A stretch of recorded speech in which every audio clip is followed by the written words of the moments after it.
Bismillahirrahmanirrahim. Hörmətli Quran sevənlər. Bildiyiniz kimi Quran-ı Kərim Allahın kitabıdır və orada çoxlu sayda qissələr vardır. Lakin bu qissələr bizlər üçün oxuyub təsəlli tapmağımız və ya maraqlıdır deyə oxumaq üçün nazil edilməyib. Bu qissələrin endirilmə səbəbi həmin bu qissələrdən ibrət almağımız üçün Uca Allah bizlərə bu qissələri öz kitabında bəyan etmişdir. Misal olaraq Yusuf əleyhissalamın qissəsi, orada çoxlu ibrətlər var. Həmçinin orada keçən Yaqub əleyhissalamın səbri və fikir verin bu qissələri Uca Allah zikr etdikdə çox vaxt yerlərin adları ilə zikr eləmir. Məsələn, وَضْرِبْ لَهُمْ مَثَلًا أَصْحَابَ الْقَرْيَةِ Sən onlara o kəndin əhalisi barəsində xəbər ver. Hansı kənd bilinmir. Niyə? Çünki məqsəd hansı kənddən getdiyi deyil. Məqsəd orada olan baş verən ibrətlərdir, nəticələrdir, sonuclardır. Və ya Yusuf əleyhissalamın balaca qardaşı olan Bünyamin. Tarix kitablarında adı Bünyamin keçir. Lakin Quran-ı Kərimdə onun adı və ya başqa qardaşların adı zikr olunmur.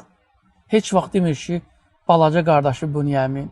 Hər zaman fikir verirsiniz, Yusufun adı zikr olunur, amma sonra isə qardaşım, qardaşı, yəni qardaş adı zikr olunur. Çünki buradakı məqsəd həmin qissələrdən ibrət almaqdır. Ad və ya həmin yerin adı, məkanın adı önəmli deyil. Ona görə Quran-ı Kərim oxuduqda ayətləri tədəbbür etmək lazımdır.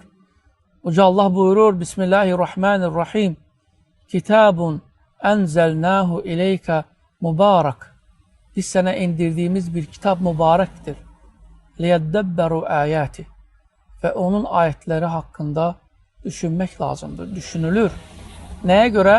Çünki həmin ayətlər düşünülməklə yalnız məğzə və məqsədə çatmaq olar. Ona görə Quran-ı Kərim təkcə oxumaq, əzbərləmək əsas şəkil olmamalıdır. Yəni, Quran-ı Kərim oxunub, əzbərlənib və ən əsası tədəbbür edilə biləsi bir kitab olmalıdır.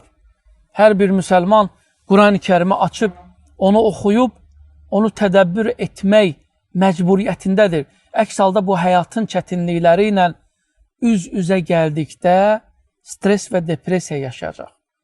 Çünki Quran-ı Kərim həmin bu stres və depressiyanın önünü alan və bizlərə insanları tanıdan və bizlərə bu çətinliklərdə özümüzü necə hərəkət və necə davranmağımızı izah edən bir kitabdır. Baxın, Quran-ı Kərimdə çoxlu ibrətlər var. Necə Allah buyurur, لَقَدْ كَانَ فِي قَصَصِهِمْ عِبْرَةً Onların bütün qissələrində, bütün o hekayələrdə ibrətlər var. Sonra deyir, düz yol var. Həmçinin öyüd və nəsiyyət var.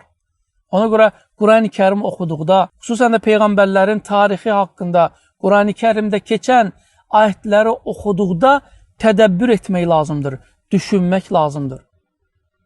İnşallah bundan sonra tədəbbür etməyi unutmayaq. Quran-ı Kərim oxuduqda tədəbbür edək. Elə Yusuf surəsindən başlayaq, baxaq görək həmin ayətdə Allah bizlərə nələr demək istəyir və ayətləri bir-bir tədəbbür edək. Esselamu Aleyküm və Rəhmətullah.